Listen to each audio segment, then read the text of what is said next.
Hello, I'm the Theorizer, and I just have to revisit this movie. Yes, we are hopping right on into this. After my other LORAX theory went semi-viral, I had many second thoughts about it. What I was trying to say in it was that Audrey was the LORAX. I instantly regretted talking about that theory, as I didn't explain it quite how I wanted to.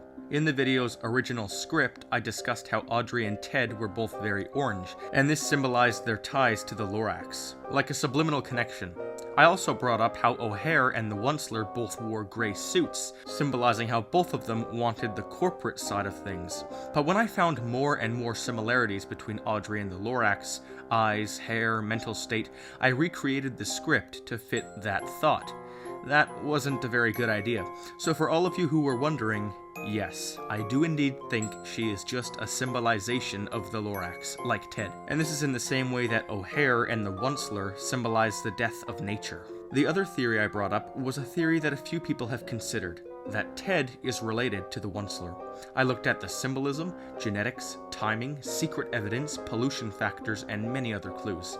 I loved that theory because of how many aspects it fit into, and this theory is going to be a continuation of my Ted and Once-Ler theory. But be warned, this is going to be quite the short video. A little while ago, somebody commented something downright amazing, and I thought I'd ran through the whole film with a fine-tooth comb, but apparently I missed the most amazing piece of evidence to support the fact that the Once-Ler is Ted's grandfather.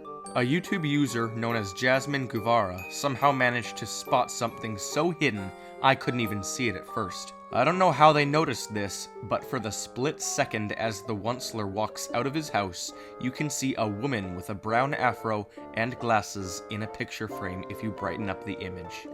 If this evidence doesn't practically finalize my theory, I don't know what does. Now, of course, Norma would look like that if she was much younger, what with the brown hair and all, so it times up perfectly. One thing a lot of you guys have said in the past is that animators will reuse the same models for characters so that animating will be easier and quicker. But here's the thing, none of these main characters' models have been reused anywhere in the movie. As far as I've seen, they only do that with the very obscure extras, and believe me, they do it constantly. That's the way this whole movie has worked. I've analyzed the heck out of its animation. So to see a woman this similar, there is virtually a 0% coincidence. For him to have a framed image of Norma Wiggins makes so much sense had she been his wife. Thank you, Jasmine Guevara, so much for finalizing my theory. But I hear you asking, when was there time for them to get married? Well, an Empire of Thneed production takes years to do, not a few days like the movie makes it seem. Yes, I'm saying that there are years passed through this song. And if you don't believe me that the movie would do this, then just look at this scene at the end. According to the LORAX, Truffula seeds take 10 months to germinate, 10 years to become a sapling, and another 10 years to grow into a full tree. The movie loves passing time with pop songs. The genetics, the timing, secret evidence, pollution factors, subliminal clues, and this dang picture of Norma Wiggins allows for all of this to fit right into place. And I'm not too sure of this, but maybe, just maybe, there is more evidence here than in my Ratatouille theory.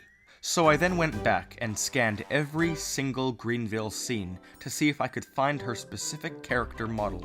I went to searching, and as mind-bogglingly fascinating as this may sound, I actually found some things. I don't know if this is correct or not, but it could possibly be this woman. Maybe, maybe not, but the genes and timing both match up perfectly, so, it's fairly possible. So have we found our Norma Wiggins? Probably not, but it is practically the only person that perfectly matches up with Norma's description. So I suppose, thanks to Jasmine Guevara, that this theory has been finalized. But I'm not saying it's a fact, because it most certainly is not. It's just a theory. So sorry for the short video, but I really just wanted to make this so that I could explain that really convincing piece of evidence. And so until next time, I'm the Theorizer.